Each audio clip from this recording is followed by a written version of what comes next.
요한일서는 하나님의 성령께서 예수님의 제자 요한에게 감동하셔서 쓰게 하신 편지로서 소아시아 지역의 교회들과 성도들에게 보내진 글입니다. 이 소아시아 지역은 어제 오늘 사이에 그 구테타로 시끄러운 터키의 저 서쪽 끝에 있는 그 지역, 중부 지역까지를 이제 소아시아 지역이라고 부르고 있지 않습니까? 근데 우리가 주목하는 것은 요한 사도가 이 요한일서를 기록하던 그 시기에 관한 것입니다. 우리가 그동안에 나누었던 마가복음은 예수님 이야기죠. 예수님의 오셔서 하신 사역과 십자가, 부활, 승천 뭐 이런 이야기인데 약간의 의견 불일치가 있기는 하지만 그 예수님이 십자가 지시고 부활하시고 승천하신 것을 AD 30년이라고 생각하고 있습니다. 그런데 이 요한 사도가 요한일서를 기록한 것은 역시 약간의 의견 불일치는 있지만 주후 90년 이후로 보고 있습니다. 90년이나 91년 무렵일 것이다. 아니면 조금 더 늦을 거다. 그러면 예수님께서 승천하신 게 30년이면 요한이 요한일서를 기록한 게 90년 정도 된다고 그러면요 60년의 시간 차이가 있지요. 그죠? 여러분 60년은 얼마나 긴 시간일까요? 60년이면 세대가 2번 바뀌는 기간이고 10년이면 강산도 변한다고 하는데 60년 어간에 얼마나 많은 것들이 변했을까, 이걸 우리가 생각을 해봐야 됩니다. 그래서 우리가 성경을 읽을 때 마가복음 등의 복음서를 읽을 때의 눈으로 요한일서를 읽으면 안 될 것입니다. 늘 가슴에 새겨야 될 한 가지 변수는 요한일서는 복음서 사건보다 60년쯤 뒤다 하는 시간의 흐름을 가슴에 염두에 두고 이 말씀을 읽어야 그 상황이 이해가 될 수 있다는 겁니다. 여러분, 그러면 그 60년 세월이 흐르는 동안에 뭐 어떤 일이 세상에 일어났으며 무엇이 사라졌을까요? 뭐 많은 게 있겠지만 우리와 관련된 아주 크고 충격적인 2가지만 얘기하려고 합니다. 첫째는 예루살렘이 무너져서 다 사라졌다고 말할 수 있습니다. 로마 장군 티투스가 예루살렘을 겹겹이 에워싸고 예수님의 예언처럼 돌 위에 돌 하나도 덧놓이지 않을 정도로 처참하게 무너뜨린 것은 주후 70년입니다. 예루살렘이 무너지고도 20년 있다가 요한일서가 기록됐다는 걸 여러분 기억하시기 바랍니다. 그 예루살렘은 어떤 곳입니까? 이 요한이 비록 갈릴리 출신이긴 하지만 예루살렘을 평생 잊을 수가 없지요. 거기서 예수님께서 십자가에 달리셨고, 거기 예루살렘에서 부활하셨고, 거기 다락방에 성령이 임했고, 거기 최초의 교회가 세워졌고, 그 베드로 사도의 성령 충만했던 설교, 하루에 3,000명이 회개하고 돌아오게 만들었던 그 설교가 낭낭이 울려 퍼지던 길거리도 그 예루살렘에 있었고, 그리고 성도들이 서로 도와주고 사랑하면서 열심히 모여 기도하고 복음을 전도하고 하나님의 교회가 불같이 부흥되던 현장, 그게 예루살렘 아닙니까? 그런데 그 예루살렘이 다 무너졌어요. 거기 살던 사람 다 죽임 많이 당했고 성도들도 다 뿔뿔이 흩어졌어요. 그래서 거기 있던 교회 성도들 중에 일부는 그 동쪽에 있는 펠라라는 곳으로 다 도망을 쳤는데, 나중에 보면 펠라의 기독교 교회가 어떻게 됐는지 알 수 없을 만큼 다 흩어져 나가 존재가 없어진 것을 보게 됩니다. 이게 그 60년 동안에 있었던 충격적인 사건이었습니다. 여러분, 60여 년 동안에 일어난 사건은 또 뭐가 있냐 하면 사랑하는 이들이 다 떠났다는 것입니다. 요한의 친형님은 야고보 아닙니까? 근데 그 야고보 사도가 사도행전 12장에 있는 것처럼 헤롯 아그리파 1세에게 죽임을 당하여 순교하셔서 떠났고, 그 이후에 네로 때 뭐 바울 사도 그리고 또 베드로 다 많이 순교하지 않았습니까? 그 과정에서 요한이 사랑했던 이들이 다 떠났어요. 지금 남아있는 사람은 요한밖에 없어요. 요한이 예수님의 제자 12명 중에 나이가 가장 어려서 그때 10대 후반인지 20대쯤 됐는지 잘 모르지만 우리가 편히하게 한 20살 정도 됐을 거라고 생각하면 지금 60년도 더 흘렀으니까 이 요한은 더 이상 열혈 청년이 아니고 늙어서 허리가 굽었을 백발의 노인이 되어 있는 겁니다. 그 어간에 사랑하는 일이 다 떠났어요. 같이 부르심을 받아 예수님의 제자가 되고 예수님과 함께 먹고 자고 말씀을 듣고 바다가 잔잔해지는 걸 같이 경험을 하고 오병이어의 떡과 생선을 같이 받아 먹고 예수님 버린 것 때문에 눈물을 흘려서 통곡하고 그리고 부활하신 예수님을 만나 감격하고 같이 모여 기도하다가 성령 충만받고 같이 길거리로 나가 복음을 전하던 그 베드로 안드레 그 많은 제자들 그 서로 형님 동생하며 지냈을 그 사랑하는 이들이 다 떠나고 요한 혼자 달랑 남아있는 겁니다. 여러분, 이 60년이란 시간의 흐름을 우리가 염두에 두면서 이 말씀을 읽으면 말이죠, 요한이 요한일서를 쓰실 때 얼마나 힘들었겠나 이런 생각을 하지 않을 수가 없어요. 왜냐하면 그 예루살렘 교회가 없어지지 않았습니까? 성이 무너지면서 다 도시가 회파되면서 없어졌잖아요. 여러분, 만약에 부산이 더 이상 존재하지 않고 우리가 어디에 가서 살아야 되는지 모르는 상황이 온다면 어떻게 되는 겁니까? 몇십 년 후에. 그래서 요한은 이 요한일서를 쓰실 때 어디에 계셨느냐 하면 저 멀리 에베소 지역에 가서 계신 겁니다. 에베소는 그 당시 로마 제국 안에서 인구가 많이 사는 대도시 중에 하나였는데 거기는 이방 사람들의 도시 아닙니까? 유대인들은 거의 찾아볼 수가 없을 만큼 수가 적었습니다. 물론 유대인들이 있긴 했어요. 흩어진 유대인들 디아스포라가 있어서 회당도 있었고 바울도 에베소를 지나갈 때 거기서 전도한 적도 있긴 있어요. 그러나 유대인들은 숫자가 소수였고 설령 유대인이 있다 해도 그들은 다 예수님을 핍박하는 계열에 서 있는 유대인이기 때문에 요한의 입장에서는 이방 사람보다 더 무서운 적일 수도 있는 상황이었어. 그런데 그 거대 도시 한복판에 정겨운 사람 다 떠난 자리에 늙은 사도 혼자 서 있는 모습, 여러분 한번 상상을 해보세요. 제일 가슴에 와서 닿는 게 얼마나 외로웠을까 그런 생각이 들어요. 얼마나 외로웠을까. 아무리 힘이 들어도 베드로가 살아있다든지 형님 야고보가 있다든지 다 그들이 같이 늙어간다면 만나서 서로 위로하고 예수님 따라다닐 때 그 옛날 얘기 같이 나누면서 서로 격려하고 이럴 텐데 다 떠나서 홀로 그 거대 도시 한복판에 서서 살아가야 되는 그 요한의 입장이 얼마나 어려웠겠습니까? 여러분, 저는 이 말씀을 준비하면서 생각을 해봤어요. 이걸 우리한테 적용해가지고 세월이 수십 년 지나가지고 만약에 부산도 없어지고 땅끝교회도 없어지고 지금 내 삶의 터전이 된 게 다 사라져버렸고 날 사랑하고 내가 사랑하는 이들이 다 어디론가 가거나 돌아가셔서 나 혼자밖에 없는데 내가 저 아프가니스탄 같은 데 가서 혼자 늙은 몸으로 버티고 있다면 살 수 있을까? 그런 생각이 드는 거예요. 뭘 붙들고 살까? 무엇에 마음을 붙이고 살까? 어떻게 살 수 있을까? 못 살 것 같은 생각이 드는 거예요. 이제는 빨리 죽는 수밖에 없어 생각하면서 먼저 떠나간 이들만 머릿속에 떠올리면서 그렇게 되는 건 아닐까 하는 생각이 들었습니다. 그런데 여러분, 우리가 요한일서 말씀을 읽으면 이제는 아무것도 못하고 이제는 모든 걸 다 포기했고 먼저 간 이들처럼 나도 빨리 갔으면 좋겠어 이런 생각만 하고 있는 축 늘어지고 허리가 꾸부정한 한 노인을 만나는 게 아니라 이 요한일서가 우리에게 보여주는 요한은 그런 모습이 아니라 여전히 그 가슴에 열정이 불타고 있는, 그리고 아직도 주님의 사도로서 자신의 사명을 감당하고 있는 그런 요한을 우리가 만나게 된다고 하는 것입니다.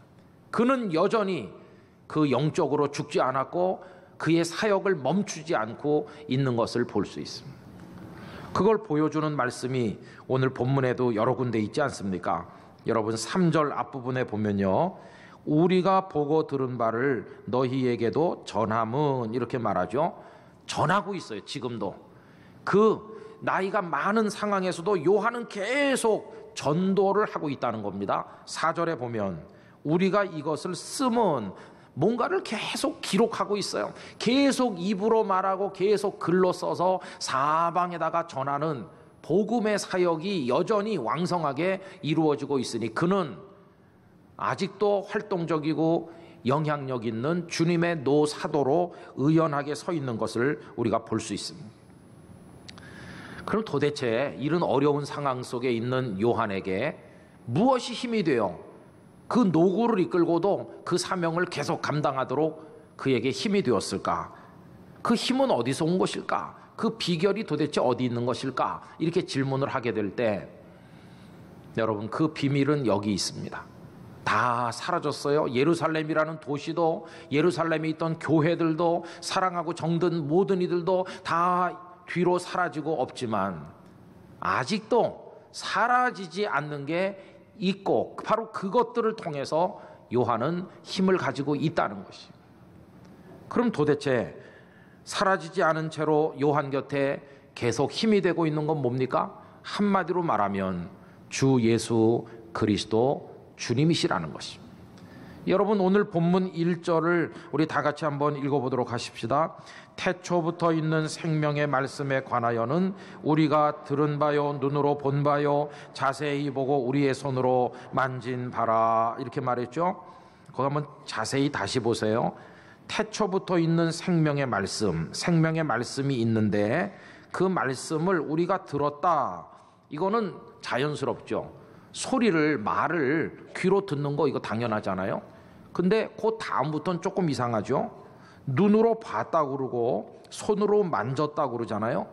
여러분, 제가 여러분들에게 지금 말씀을 하고 있는데 이 말소리를 귀로 들었다, 이건 당연한 거지만 말소리를 눈으로 봤어, 손으로 만졌어, 이건 어법상 좀 안 맞는 거 아닙니까? 그래서 우리는 여기서 생명의 말씀이라고 할 때 말씀이 뭔지를 좀 이해할 필요가 있어요. 여러분, 그걸 알려주시는 힌트가 있는데 요한복음 1장 1절입니다. 다 같이 읽어보겠습니다. 태초에 말씀이 계시니라. 이 말씀이 하나님과 함께 계셨으니 이 말씀은 곧 하나님이시라. 아멘. 말씀이 누구시라고요? 하나님이시라고. 근데 이것도 이상하잖아요. 지난주일 예배 시간에 하나님은 영이시라고 그랬잖아요. 영이신 그분을 눈으로 어떻게 보며 손으로 어떻게 만져요? 그것도 좀 이상하죠? 근데 그 해결의 실마리가 요한복음 1장 14절에 나옵니다. 다 같이 읽어보겠습니다. 말씀이 육신이 되어 우리 가운데 거하심에 우리가 그의 영광을 보니 아버지의 독생자의 영광이요 은혜와 진리가 충만하더라. 할렐루야. 말씀이 하나님이시라고 그랬잖아요. 그런데 그 하나님이 영이신 채로 계속 계신 게 아니라 육신이 되셨대. 육신, 이 몸, 우리 사람의 모습을 가지시고 우리 중에 거하신다. 우리들이 산 이 세상에 오셔서 우리와 함께 계신다. 여러분, 그분이 누구세요? 사람 몸을 입고 이 땅에 탄생하신 예수님이시죠. 그러니 예수님이 이 땅에 오신 다음부터는 그분이 하는 말씀 들을 수 있고, 그분의 모습을 그때 그분들은 눈으로 볼 수 있고, 예수님을 손으로 만져볼 수 있는 것도 아니겠습니까? 바로 그 얘기거든요. 오늘 본문 1장 1절에 태초부터 있는 생명의 말씀은 결국 누굴 가리키는 거겠어요? 예수님을 가리키는 거죠. 2절도 같은 얘기입니다. 2절 앞부분에 이 생명이 예수님인데 예수님이 나타내신 바 되었다. 이 세상에 눈에 보이는 모습으로 오셨다. 그래서 이제는 그 이상한 생각을 다 해결하게 됐어요. 이게 말씀이 예수님이니까 제자들이야 예수님이랑 같이 먹고 자고 예수님이랑 같이 지냈으니까 그분이 말씀하면 듣고 또 그분을 눈으로 당연히 봤겠지. 그것도 하루 종일 봤을 거 아니냐. 그리고 예수님의 그 몸을 만져도 봤고 손도 잡아봤고. 여러분, 여기 요한은 어떤 분입니까? 제일 나이 어린 제자로서 밥 먹을 때 예수님의 품에 떡 기대 눕기까지 했던 사람이 요한이거든요. 그분의 가슴이 얼마나 따뜻한지, 그분의 숨소리가 어떤지 이거 다 경험한 사람이 요한이니까 들었고 보았고 만졌다 이렇게 말하는 게 하나도 이상하지 않다는 것을 볼 수 있습니다. 그런데 여러분, 그분이 지금 어디 계신 거예요? 주후 30년에 승천해서 하늘로 가버리셨잖아요. 그리고 지금은 60년도 더 지났잖아요.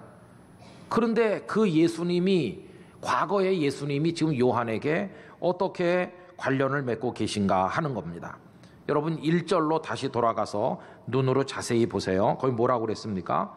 태초부터 있는 생명의 말씀 이랬죠. 태초에 있었던 이렇게 하지 않았어요. 태초부터 있는이라고 그랬어요. 여기 있는이라고 번역된 헬라어 동사는요, 그 헬라어 문법적으로 미완료 과거형이라고 하는 겁니다. 영어 문법하고는 잘 안 맞죠. 미완료 과거는 뭐냐 하면 오래전에 어떤 일이 시작이 돼가지고 그게 똑같이 지금도 계속 지속되고 계속 진행되는 상태, 그걸 미완료 과거형이라고 합니다. 그러면 태초부터 생명의 말씀이신 주님이 계셨는데 그때만 계시다가 없어진 게 아니라 지금도 똑같이 계시고 계속해서 존재하신다 하는 뜻입니다. 바꿔 말하면 그분이 한때는 존재하셨지만 지금은 존재하시지 않게 된 것이 아니라 그분은 영원히 존재하는, 한마디로 말해서 영존하시는 분이시다 하는 걸 얘기하고 있습니다. 그래서 여러분, 요한은 알고 있는 것입니다. 예루살렘 도시가 무너졌다, 거기 있던 성도들이 흩어졌다, 날 사랑하고 내가 사랑하는 이들이 다 세상 떠나 없어지고 나 혼자 여기 남아 이 먼 에베소에 와서 홀로 있다, 모든 게 다 사라졌어. 그러나 아직도 사라지지 않은 주님이 내 곁에 계시다. 그리고 그분이 가르쳐 주신 말씀이 아직도 내 가슴 속에 살아있다. 나는 이거 붙들고 그분 바라보면서 이 에베소에서 비록 나이 들었지만 내 사명을 감당하겠다. 이게 요한의 모습이었습니다. 그런 마음을 가지고 그 어려운 상황 속에서 자신의 삶을 지켜나갔던 것을 볼 수가 있는 것입니다. 여러분, 이 말씀을 곰곰이 묵상해 보면 큰 감동이 밀려옵니다. 도시가 사라지기도 합니다. 국가가 멸망해서 없어지는 역사를 우린 알고 있습니다. 수많은 정겨운 이들이 우리 삶에 들어왔다가 우리보다 먼저 우리 인생 바깥으로 나갑니다. 다 떠나가는 세상입니다. 그러나 모든 게 사라지는 가운데 홀로 사라지지 않으시고 서 계신 분, 우리 주님뿐이십니다. 그리고 그 주님의 생명의 말씀만이 영원한 진리가 되어 우리 가운데 역사하고 있음을 우린 잊어서는 안 될 것입니다. 요한은 그걸 알기 때문에 지나간 세월에 무너진 예루살렘을 생각하며 울고 앉아있거나 사랑하는 이들이 떠난 것 때문에 탄식하면서 맥을 놓고 있는 것이 아니라 여전히 자신과 함께 계신 주님, 그분이 말씀하신 그 가르침 복음, 그걸 여전히 붙들고 자신의 주어진 삶을 살아가고 있었다고 하는 것입니다. 여러분, 우리도 그렇게 살아야 됩니다. 우리가 세상을 떠날 것입니다. 그리고 시간이 수십 년, 수백 년 주님께서 이 세상에 종말을 가져오지 않고 기다리시는 동안에 앞으로 계속 세월은 흘러갈 것입니다. 그러면 모든 것이 사라져 없어질 것인가? 아니요. 주님이 계시고 주님의 영원한 복음이 역사하는 한 지구촌 어디엔가 주님의 백성이 있을 것이고 교회가 있을 것이고 주님의 백성이 구원받아 하나님 나라로 가는 역사는 끊임없이 이루어질 것입니다.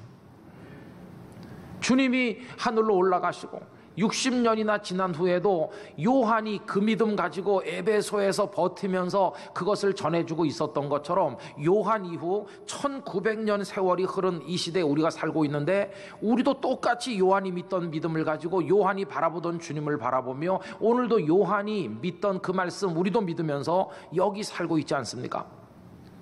여러분, 이게 흘러가는 세월과 사라지는 것들 속에서 하나님께서 이루어 가시는 복음의 역사라는 것을 우리가 깨달아야만 할 것입니다. 우리가 붙들어야 될 거 바로 그 주님이십니다.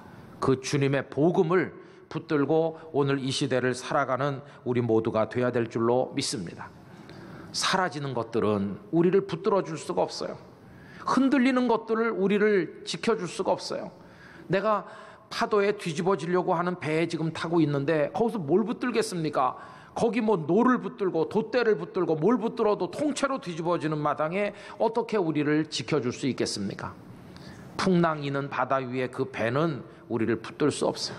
어서 빨리 그 대지 위에, 육지 위에 두 발을 내리지 않는 한 나는 흔들릴 수밖에 없습니다. 우리를 지켜주는 대지와 같은 분이 누구이신가? 우리 주님이신 것이.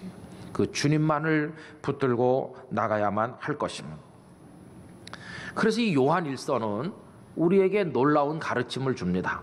마가복음이 60년 전에 있었던 예수님의 삶과 가르침과 부활과 승천을 얘기한다면 요한일서는 60년 세월이 흐른 이후에 에베소라는 지역에 살고 있는 요한과 그 곁에 있었던 성도들이 어떻게 살았는지를 우리에게 바로 가르쳐주고 있습니다. 우리는 앞으로 요한일서의 말씀을 통해서 그들 속에 역사하셨던 주님이 오늘 우리에게는 어떻게 역사하시는지, 그들이 붙들고 있었던 그 복음이 오늘 우리에게는 어떤 구원의 능력으로 다가오는지, 그리고 그들은 그 상황에서 어떻게 세상과 맞서고 어떻게 세상과 조화를 이루며 어떻게 자기들의 인생을 지켰는지를 봄으로써 오늘 이 시대에 여기서 우리는 우리를 둘러싼 세상과 어떻게 맞서고 어떻게 조화를 이루며 우리의 길을 지켜나가야 될 것인가, 이것을 배우고자 하는 것입니다. 여러분, 요한과 그 당시 성도들이 주후 90년에 그리스도인으로 살았다면 오늘 우리는 여기 2016년도의 그리스도인으로 대한민국 부산에 살고 있는 중입니다. 그들이 거기서 그렇게 믿음의 삶을 지킨 것처럼 오늘 우리는 여기서 믿음의 삶을 지키면서 영원한 하나님의 나라의 복음을 이어나가야 될 역사적 사명을 가지고 있는 것입니다. 그런 의미에서 저와 여러분 모두가 동지가 되기를 원합니다. 우리 동지들은 우리를 가리켜서 우리 이렇게 부릅니다. 오늘 읽은 넉 절의 말씀 중에 우리라는 단어가 무려 9번이나 언급되고 있지 않습니까? 여러분, 여기 우리가 누굴까요? 1절에서 요한은 우리가 그 생명의 말씀을 들었고 눈으로 보았고 만졌다고 그러죠. 그 예수님을 눈으로 보고 만져보고 그리고 말씀을 직접 들은 사람들이 누굽니까? 예수님의 제자들이잖아요. 근데 그 제자들이 지금 다 세상 떠나고 요한 혼자 남아있잖아요. 그러면 여기 우리라고 하면 안 될 것 같죠. 단수로 바꿔 써야 되죠. 요한 일서를 쓸 때는 다른 분들은 다 떠났으니까 나 요한이 이렇게 단수로 써야죠. 나는 그분을 보았고 그분을 만졌다, 이렇게 쓰는 게 어법상 맞는 것 같잖아요. 그런데도 요한은 우리라고 쓰고 있어요. 물론 먼저 떠난 그 사도들을 생각하면서 그분들까지 포함해서 우리라고 하는 뜻도 있지만, 그러나 곰곰이 묵상해 보면 여기 우리는 새로운 우리라는 걸 알 수 있어요. 그 우린 누굴까요? 물론 그 속에 요한 자신이 들어있고, 그리고 요한에게서 예수님의 이야기를 전해 듣고 예수님을 믿게 된 그 당시 에베소에 있는 교인들, 그 다 포함해가지고 우리라고 부르고 있는 것입니다. 그런데 여러분, 이 우리가 두 종류입니다. 그 중에 요한은 육신의 눈으로 예수님 봤고, 육신의 손으로 예수님을 만져봤고, 육신의 귀로 그 음성 들었어요, 예수님을. 그러나 요한에게서 예수님을 전해 들은 그 당시 에베소의 교인들은 육신의 눈으로 예수님 본 적도 육신의 귀로 들은 적도 없어요. 그럼 그들은 예수님을 어떻게 알게 됐습니까? 요한이 말해주는 예수님의 이야기를 들음으로써 그들은 성령을 통해 영의 눈으로 보고 영의 귀로 예수님을 만난 사람들이에요. 방법은 다르지만 그들 모두 다 예수님을 보았고 들었고 만졌다고 말할 수 있는 그런 우리들이었어요. 그 우리들이 마음을 하나로 모아서 아직 우리 집단에 들어오지 않은 너희라고 불리는 세상 사람들에게 예수님의 이야기를 계속 전하고 편지를 써서 보내고, 이렇게 함으로써 너희라고 불리던 그들도 예수님의 사람이 되어 그들도 우리 속에 들어와서 같이 함으로써 믿음의 형제 자매가 되고, 이 우리가 점점 숫자가 늘어나기를 바라는 간절한 마음을 가지고 있었던 것을 볼 수 있습니다. 여러분, 그런 의미에서 오늘 말씀 3절 4절을 다 같이 읽어보도록 하겠습니다. 우리가 보고 들은 바를 너희에게도 전함은 너희로 우리와 사귐이 있게 하려 함이니 우리의 사귐은 아버지와 그의 아들 예수 그리스도와 더불어 누림이라. 우리가 이것을 쓰면 우리의 기쁨이 충만하게 하려 함이라. 아멘. 여러분, 저와 이 땅끝교회 모든 성도, 갓난아기든 어르신이든 할 것 없이 우리 중에 누구도 이 눈으로 예수님 본 사람도 없고 이 손으로 예수님 만진 사람도 없습니다. 그럼에도 불구하고 우리는 예수님의 사람이 되었는데 어떻게? 성령을 통해 영의 눈으로, 영의 귀로, 영의 손으로 예수님을 알게 됐어요. 그래서 우리도 세상 사람들에게 내가 예수님 알아요, 내 눈으로 봤고 내 귀로 들었어요, 이렇게 말할 수 있는 사람이 되었습니다. 그래서 우리는 영적 동지가 되었습니다. 그러나 저 바깥 세상에는 아직도 예수님을 모르는 사람 너무나 많아요. 그래서 저와 여러분이 땅끝교회 교인들이 다 거룩한 동지가 되어 우리가 되어서 우리가 그분들에게 예수님을 이야기함으로 그분들도 예수님을 마음의 눈으로 보고 영의 귀로 듣게 함으로 그들도 우리 속에 들어오게 하여 이 우리의 크기가 점점 수가 많아지고 늘어나도록 하는 것이 오늘 우리의 사명이라는 걸 깨닫게 되는 것입니다. 주님의 말씀만이 진리임을 기억을 하면서 오늘 2016년 이 시대를 살아가는 또 한 사람의 요한으로 우리의 에베소인 이 대한민국 부산에서 사명을 감당하는 그리스도인으로 살아가야만 할 것입니다. 그렇게 살다 보면 어느 날 우리 선배들이 먼저 간 그 나라에 우리도 도착할 날이 올 것이고 그때 거기서 다 같이 만나질 않겠습니까? 여러분, 이 믿음의 걸음을 끝까지 낙심하지 않고 노구를 이끌고도 사명을 감당하던 요한처럼 우리 생의 마지막 순간까지 감당하게 되기를 주님의 이름으로 축원합니다.